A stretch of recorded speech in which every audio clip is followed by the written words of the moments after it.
There are movie stars, and then there are icons, and then, very rarely, there's someone who becomes a warning label for an entire industry.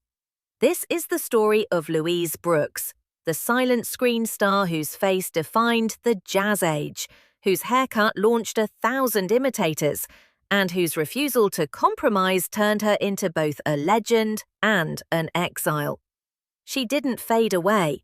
Hollywood turned its back on her, and Europe crowned her immortal.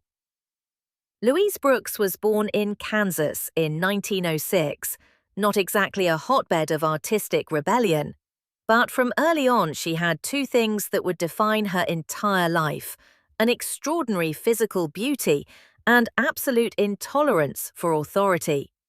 By her late teens, she was already a dancer with the Ziegfeld Follies, sharing stages with glamorous stars and wealthy men who assumed, incorrectly, that she'd play by their rules.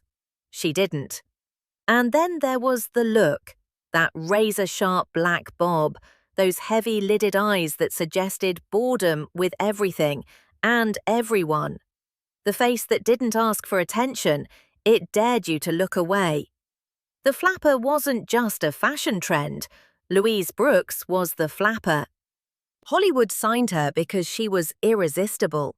Hollywood would later punish her for the exact same reason. Louise didn't do submissive. She didn't network politely. She didn't flatter producers. And she definitely didn't smile on command. She had lovers, powerful ones. Among them were Charlie Chaplin, who adored her intelligence, and studio executives who assumed romance meant obedience. They were wrong.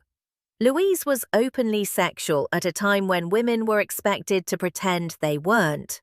She drank, spoke her mind, challenged men publicly, and walked out of contracts when she felt disrespected. Hollywood had never known what to do with women like that, so when she refused to play along, Hollywood made a decision. They would make an example of her. When Hollywood doors quietly closed, Louise did something radical. She left. In Germany, she found a director who understood her. G.W. Pabst didn't want her to behave.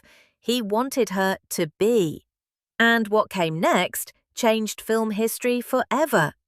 In Pandora's Box, Louise played Lulu, a woman whose beauty, freedom, and refusal to apologize unsettles everyone around her. She wasn't acting innocence. She wasn't acting seduction. She was acting truth. The film scandalized audiences, thrilled critics, and terrified moral guardians. Louise's Lulu was sexually autonomous, emotionally detached, and devastatingly honest. Europe saw genius. Hollywood saw danger. Another film followed, Diary of a Lost Girl. And once again, Louise played a woman society tried to destroy for refusing shame. Here's the problem Louise Brooks presented to the world. She was beautiful and intelligent, and unapologetic and uninterested in redemption arcs. She didn't learn her lesson, and in the 1920s, that was unforgivable. The flapper era celebrated freedom, but only as a performance.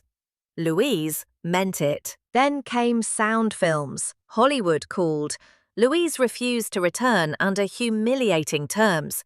So the studios did what they always did to women who wouldn't submit. They erased her.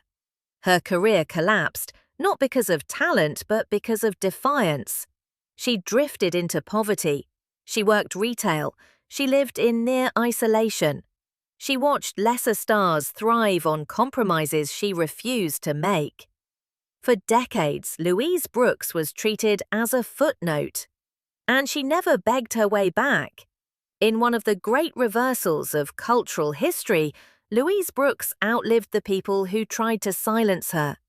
Film scholars rediscovered her work, European critics reclaimed her legacy, and Louise, older, sharper, and completely unimpressed, began writing essays. Brilliant essays, savage essays. She wrote about Hollywood hypocrisy, sexual politics, power, and fame with surgical clarity. She didn't romanticize her suffering. She didn't apologize for her choices. She told the truth. And suddenly everyone realized Louise Brooks hadn't failed. The system had. Today, her influence is everywhere, in fashion, in feminism, in the archetype of the cool, emotionally sovereign woman, in every artist who refuses to be likable to be successful.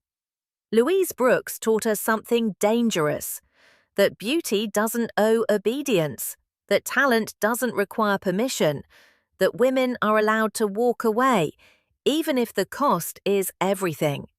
She once said, "I was never a star, I was an actress." But history disagrees. She was something rarer.